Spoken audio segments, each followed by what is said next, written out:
1986 இல்ல 87ங்க நம்ம ஜெயில் சிங் வந்து ஜனாதிபதி. அவர் சிஎம்மா இருக்கும்போது நான் பஞ்சாப்ல ஒரு ரெகுலரா போய் பார்ப்பேன். நான் பஞ்சாப்ல வேளாண்மை அதிகாரியா பணியாற்றிட்டு இருக்கும்போது, வேளாண்மை நிபுணரா பணியாற்றிட்டு இருக்கும்போது ஜெயில் சிங் சிஎம். ஒரு டைப்பான ஆளு, ஆனா ரொம்ப நல்லா பழகுவாரு. அவர் என்ன பண்ணாருன்னா, ஒரு போஸ்டல் அமெண்ட்மெண்ட் பில்லு வந்துச்சு. ராஜீவ்காந்தி காலங்க அது. நாங்க அதெல்லாம் பத்தி நிறைய எழுதியிருக்கோம்.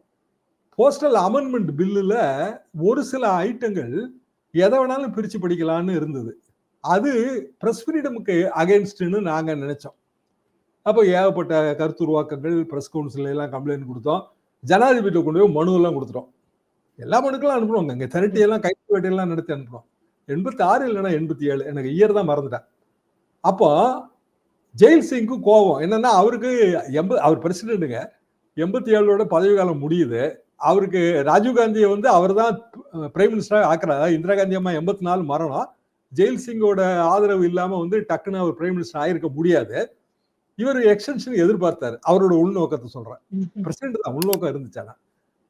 அவர் வந்து இதை சந்தர்ப்பமா பயன்படுத்தி மத்திய அரசாங்கம் அது வந்து மிகப்பெரிய பெரும்பான்மை உள்ள ராஜீவ்காந்தி அரசாங்கம் நிறைவேற்றி அனுப்பிய திருத்த சட்டத்தை ஒப்புதல் கொடுக்கல. அதுக்காக ரிஜெக்டும் பண்ணல. அதாவது எந்த காலகட்டம்னு கான்ஸ்டிடியூஷன் சொல்லல. அதனால நான் வந்து இதை டேபிள் கடியில் வச்சுட்டேன். அவர் வெளிப்படையாகவும் சொல்லலை, என்ன காரணம்னு சொல்லலை. நாங்க என்ன அதை கிளைம் பண்ணோம்னா, இப்போ முதலமைச்சர் கிளைம் பண்றாரு எங்களால தாங்க இந்த இது தீர்ப்பு வந்துச்சுன்னு. அதே மாதிரி நாங்க எப்படி கிளைம் பண்ணோம்னா, நாங்க எல்லாம் மனு கொடுத்தோம் பிரசிடென்ட் கிட்ட. எங்களோட ஃப்ரீடமே பிரஸ் ஃப்ரீடமே பாதிக்கப்படுற விஷயம், அதனால பிரசிடென்ட் நிறுத்தி வச்சுட்டாருன்னு நாங்க கிளைம் பண்ணோம்.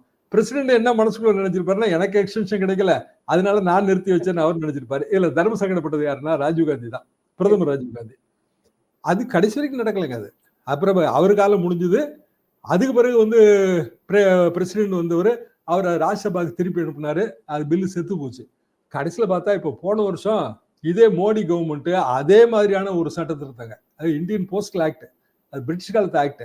அதை திருத்தி நிறைய பேர் அதை கவனிக்கவே இல்லை, ஏன்னு எனக்கு தெரியல. இப்போ வந்து நீங்க எந்த தபால் அனுப்பினாலும் பிரிச்சு படிக்கிற அதிகாரம் கவர்மெண்ட் கொடுத்தாச்சு.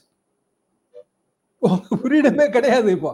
ஆக்சுவலா இது பழைய ஆக்ட், அதுக்கு மறுவடிவம். எதுக்காக நான் சொல்ல வரேன்னா, இவ்வளவு டேஞ்சரா வந்து இந்த நாடு போயிட்டே இருக்கு. இதை எங்கேயாவது ஒரு இடத்துல தடுத்து நிறுத்தணும்னா வேற வழி இல்லை, நம்ம வந்து கோர்ட்டுகளை தான் நம்பி ஆக வேண்டியது.